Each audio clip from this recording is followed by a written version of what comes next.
I want to bring on my guest because he can explain this better than I can, and I am grateful that he is with me. Warwick Powell, how you doing, man? You doing okay tonight, this evening? I'm doing I'm doing fine. How are you, Jamal?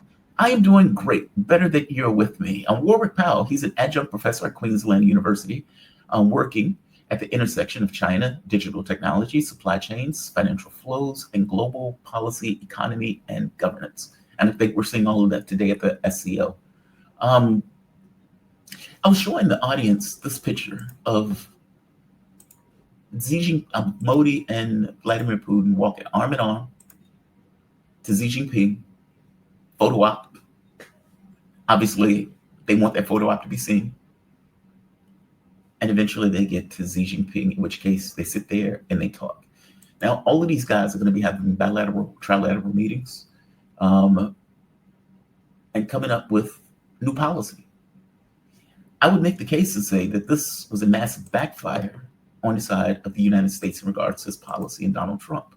But what is the significance of this? The fact that India is supposedly the stalking horse, or the one that wanted to play both sides, has not been taking Donald Trump's phone calls. Modi is pissed off by the 50% tariffs, as he should be. And in this very specific case, is trying to make fences, or mend fences, with China, and all of this is taking place at the SCO. Give me your thoughts on this, the significance. Look, clearly the images are incredibly explicit in terms of the bonhomie between the leaders. Not only these three that you had in the image that you've just shown, but the other leaders involved as well. And I think that speaks to a common purpose. So it's what's shared amongst them that brings them together. And principally what's shared amongst them is a desire to be able to have security in their own countries, to have secure borders with their neighbours, and to be able to pursue economic development in a way that will improve the livelihoods of the people of their countries. So that's the common objectives. The fact that the United States over the course of the last 6 to 7 months has actively sought to provoke and each and every one of these countries to cause economic pain on countries and their businesses and the workers who work in them, in a way that is all about a environment in which the United States gains at the expense of others. So it's a zero-sum proposition. It really just reinforces in the minds of these leaders and the institutions and countries that they lead why it is that they must forge ahead with institutions that recognize them for who they are, that respects them in their individuality and in their differences, and are able to come together around a table, a big table, and work towards common objectives. All of this is being done in a way where we also know that amongst some of the participating countries that they have their own bilateral tensions. Mm-hmm. And despite all of that, they're able to contextualize the challenges that they might have with one or two of the others and focus on the big picture. And the big picture is ultimately global peace and stability in which their own countries can prosper, with the comfort that they're not going to be harassed and harangued and undermined and disrupted by others. And so what we've seen in the last 24 hours coming from Tianjin is a diametrically opposite picture of what the world can look like compared to the fiasco that we saw a week or so ago with the Europeans turning up in Washington, and the carry-on that we've seen out of Brussels at, flapping around at everyone else. And we see plenty of that out of Washington too. Capitol Hill is not short of hysteria, and Lindsey Graham and Blumenthal have been running around trying to get their bill up, which is to impose these bone-crunching 500% tariffs on countries that dare to trade with Russia. Well, I guess they're going to be imposing tariffs on a lot of countries if they go ahead with it. Yeah, such a good point. I mean, this represents, if not the majority of the world economy, a huge share of the world's economy.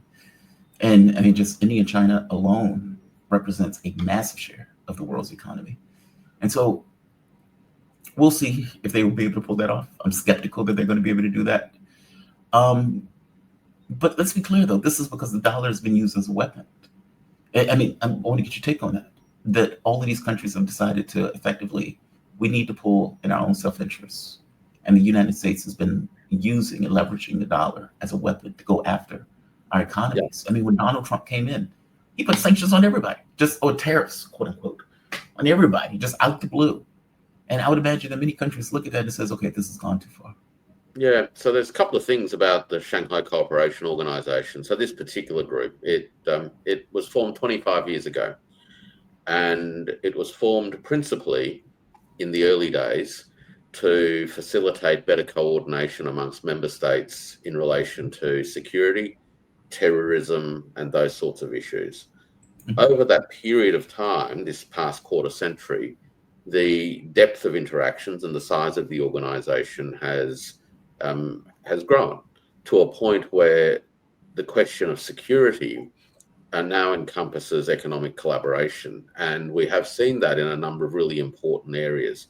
Obviously, across the Eurasian continent, which is the core of the membership, we have seen over the last 10 years or so a significant expansion of transport corridors, whether it's rail or multimodal transport and other transport infrastructure that enables trade to grow right across that entire Eurasian landmass. And that has contributed to above average global trade and trade growth and above average economic growth for each of the member states involved.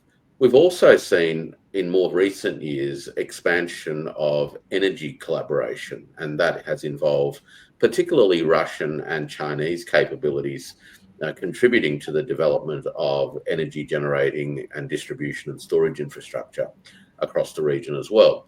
And energy sovereignty is really paramount ultimately to the ability by which countries can pursue their own development ambitions without being exposed to external threats. Thirdly, we've also seen, and this has been emphasized now in remarks that President Xi Jinping as host made, that China will expand its educational contributions and training contributions to SCO members.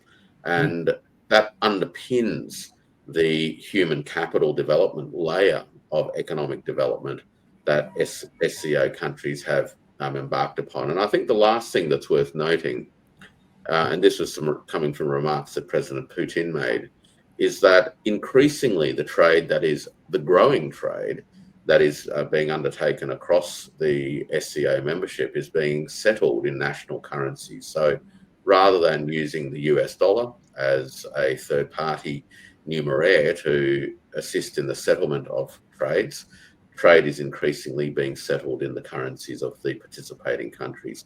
So all of this is lending itself to the development of a more secure and more independent network of countries. It's interesting also to note that in his remarks at the Leaders Summit today, President Xi also talked about hastening the creation of an SCO development bank, which would anchor the future financial requirements of SCO development members, and again, importantly, create a safer set of institutions that are no longer exposed to the whims of particularly the United States and its capricious and at times violent policy making. And of course, we've seen in the last week or so, once again, the Europeans talking about confiscating other nations' assets. So, the kind of infrastructure and institutions that are being built and consolidated through groups like the SCO is simply a response to the madness that is taking place around them. I mean, if you were any of these countries and you're looking at all of this, you'd have to be crazy to not recognize all of this madness as a substantial risk and move forward as a result with others who face similar risks, to build institutions that protect yourself from the increasingly capricious and desperate policy maneuvers of the old Western transatlantic empire. Yeah, it's a rational act, basically what it boils down to. Yeah. And this is pairs with BRICS Development Bank, and many of these organizations are in BRICS also. I'm curious. Yeah, the overlaps are really important, right? I mean, and in a sense, you can see the multi-layered network of institutions that have been slowly being built over the course of the last quarter century that are now really starting to mesh together. They all have their own particular areas of focus, both geographically and in terms of their issues. So BRICS was much more of a trading network, whereas the SCO originated, as I said, as an anti-terrorism network and a domestic policing coordination network of countries. But ultimately, as time goes by, the fact that security and economic development and trade and finance are all interrelated as symbiotic elements of sustainable development, these issues do ultimately come together, and they're forming an increasingly tight fabric. One of the ways I like to think about this is to visualize how a single thread is pretty weak. You twine threads or twist them together and they get a bit stronger. But once you start weaving thread together and form a fabric, a woven fabric, that's an incredibly strong network that gets built with very few vulnerabilities and lots of redundancy. And I think that that's what we're starting to see now. Oh God, you make such a good point. What do you think this conversation between Putin, Modi, and Xi Jinping that they're having? I mean, yeah, they have the overlap in SCO, but when they're hand in hand, walking for the camera, and they, walk to the meeting room and they sit and talk, what do you think that meeting is about? I have an idea of what Modi is thinking, but all of them at this point recognize a shared objective, I would imagine. What do you think they're talking about? Well, what a great question, and it would be a caption competition. I'm sure there'll be an amazing number of great captions for these images that are coming out. Where you've got leaders hand in hand and really coming together. Look, it'd be impossible to guess, because there's clearly a level of joviality amongst them that, in a sense, speaks to a group of people who are actually very comfortable in their own skin to start with. And importantly, despite tensions from time to time, and everyone knows of the challenges that have beset the China-India relationship on and off over the last 5 or 6 decades. Despite all of that, you can see that the leaders are also comfortable in each other's company. And that creates an atmosphere that is conducive to negotiating consensus, because there's a willingness to engage in a little bit of give and take, because there's a common purpose. And I think, if anything, without being too cheeky, I think it's fair to say that that they were sharing some laughs about the fact that together they are not only witnessing and experiencing, but in large respects also contributing to the shaping of some very dramatic changes that are happening in the world. And for people who have been in public life with a mission to transform their own countries and to lead them to a better future from their own points of view, this must be seen as something of an important achievement and a milestone.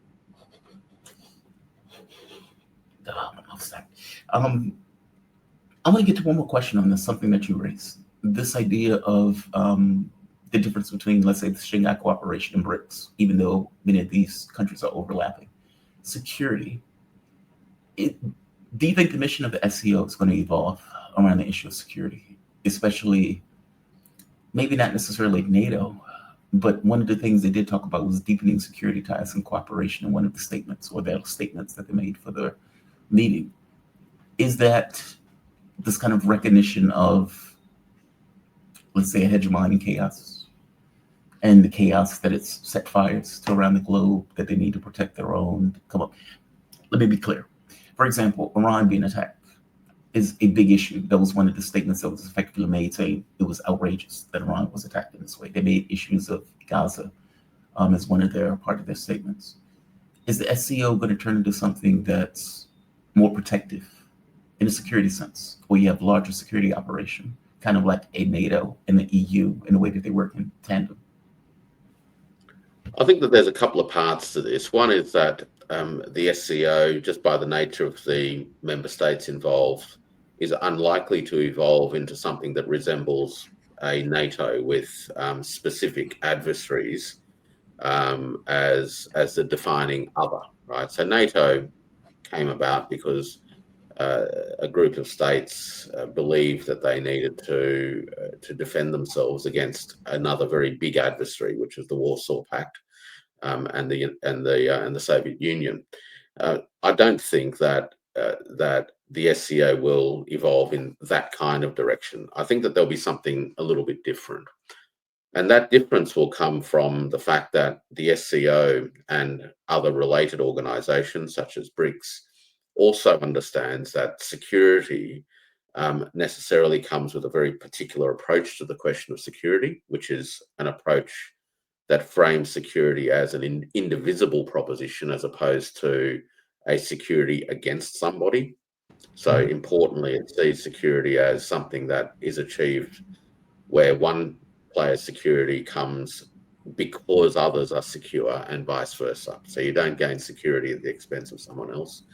But that necessarily also requires a set of institutions that enables effective governance. And the governance are the mechanisms by which differences and complex issues are addressed and resolved. So we have seen again, in Xi Jinping's remarks at the summit, a proposal around this idea of the global governance proposal. So this is the fourth piece in the China proposition, if you will. So China's proposed the Global Civilization Initiative, the Global Security Initiative, the Global Development Initiative, and today it advanced the Global Governance Initiative. And what it's seeking to do is argue that the world and that nations in the world need to create, sustain, and participate in institutions that are geared to all of their common interests, and that these institutions must be inclusive. Right? They're not about keeping others out. They're about creating space at a decision-making table where nations can sit around. They aim to be constructive. Again, it's not about creating rules that sanction others, but it's to find solutions to problems. And ultimately reinforces the idea that a peaceful coexistence can only happen in an environment that recognizes the sort of fundamental dynamics of a multipolar world. And I don't say multipolar in any particularly strong sort of ideological or political sense, but simply to observe that the world's a big place and that there are many cultures and civilizations that have emerged over hundreds and thousands of years that have their own roots and their own perspectives on the world, their own cosmologies and outlooks, and that these differences are part and parcel of the richness of human life on the one hand, but on the other hand, notwithstanding these differences, there is also the fact that humans have an incredible amount that's common to each other. And one of the things that is common across all civilizations is an aspiration for the creation of the conditions by which the people in those civilizations or societies can flourish. What flourish means in different places and different times will vary, but the idea is to create that space and have the conditions by which people can flourish.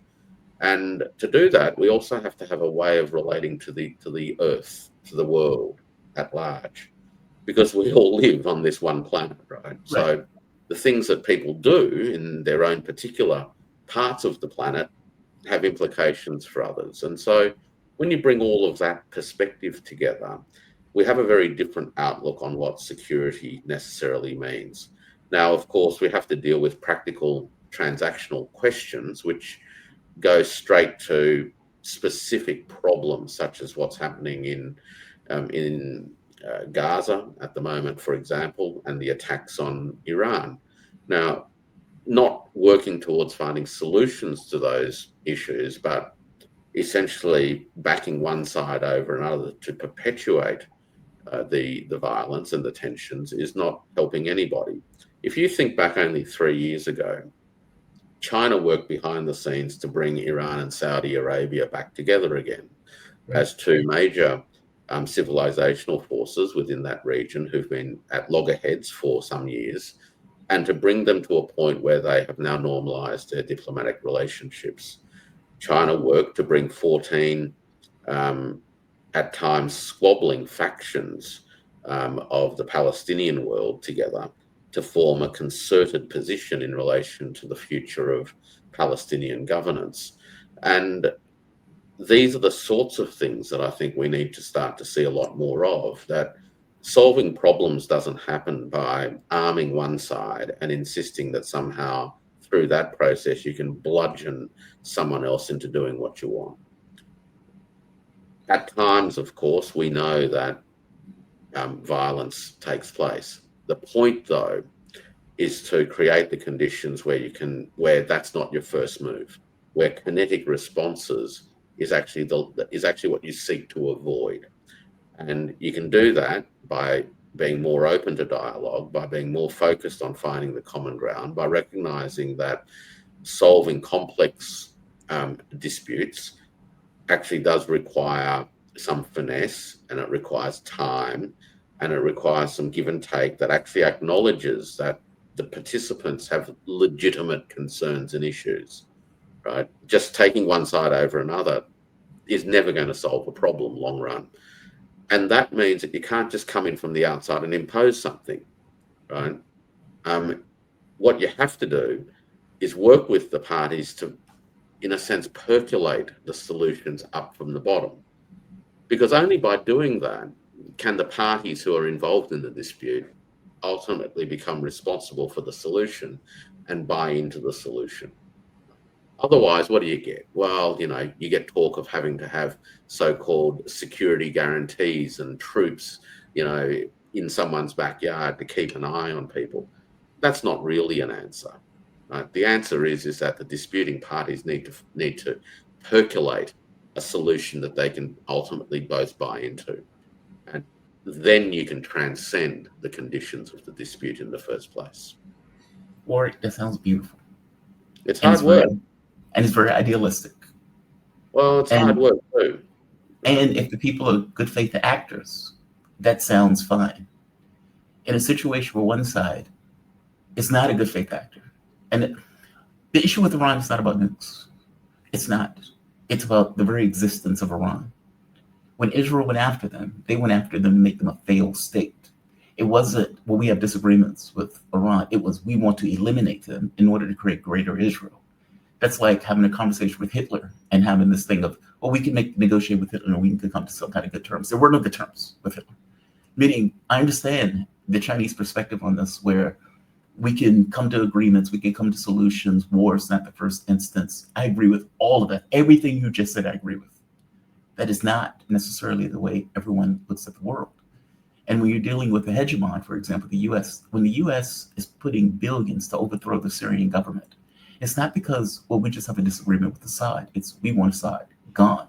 When they're putting warships at the side of Venezuela Why are they doing that? They're not doing that because we just have disagreements with Maduro. It's they are sitting on oil reserves, etc., that we want to get our hands on. We don't want China to rush to get their hands on it. So hashtag reasons. I'm saying if you are dealing with honest actors, that point of view makes sense. If you're not dealing with honest actors and people who are looking at the world like a chessboard and figuring out how do I take a square, that square being the miserable lives of all of these people. When they got rid of Gaddafi, they weren't looking at this as we just have problems and issues with Gaddafi. It was Gaddafi has a lot of gold. Gaddafi wants to have this Pan-African currency. He needs to die. Even when Gaddafi was trying to make deals, they didn't care about those deals. He needs to die. He needs to go. That is the way they're looking at it. Even in the war in Ukraine, they're not looking for deals. The European Union or the US, the NATO, they're not looking for, let's have an honest agreement.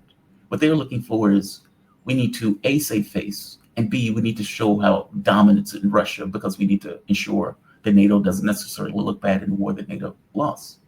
Like, these are not reasonable, honest actors. I don't know how you get a deal in these situations without some level of leverage at your disposal, whether that's Iran, whether that's Ukraine, whether that's Venezuela. Correct me if I'm wrong, though. No, you're right. And, you need to have as many tools at your disposal if you are to engage in efforts to, firstly, transcend disputes, or at least get to a point where you can bring parties to the table. In a world where we're dealing with, the presence of hard power, the need to have hard power at your disposal is something that is, a necessary part of being a modern nation state. Having said that, I think the real issue is how those forces are articulated and how they get used. As I mentioned, the aim is to avoid the idea that a kinetic response is always your first response, that there must be many other responses. So somewhere between there being a dispute and war, there must be about 1,000 different ways in which we could possibly at least try to work something out. That's one. It is difficult in an environment where one side, behaves in the ways that you describe, because the temptation in the first instance, of course, is to immediately respond in kind. And the minute you do that, of course, all you've done is affirmed why it is that the world should be governed this way. So part of the challenge always is, if you think that there are some better ways for the world to be governed, is to hold firm and be patient and be strong in your own insistence, I guess, that there are better ways. That doesn't mean that they're perfect. It doesn't mean that there won't be violence. It just means that we won't be the first ones to keep perpetrating violence as the only or the first solutions to the difficulties that people face. I think that there are other things too. Look, religious conflicts in particular, especially when they revolve around ideas of end of days and things, become actually quite difficult, obviously, because they mobilize people in ways that aren't actually materially rational. Right? So it's very, very hard to reason your way through those kinds of disputes. But sometimes, they aren't the only actors within societies that are pursuing these courses, and often you'll find that in many of these societies that the ability of the radicals, if you will ebb and flow. They won't always be the dominant ones who can drive the agenda, and public attitudes do change depending on circumstances, and the aim is to be as patient as you can, with a view to ultimately working your way through, and this can take decades. I mean, these are problems, right? Because you're dealing with circumstances and issues that are also immediate, right? So Right. kinetic issues are immediate, and yet we're talking about modifying behaviors that may be decades in the making. So these are forever the challenges that we have, but you don't want to be sliding down or jumping into the kinetic pool with everybody at the first instance just because others are doing it. Agreed. No, great. That's not my argument. Like I said, I agree with everything that came out of your mouth. Um, an idealistic sense of the world. I totally do. I think this war stuff is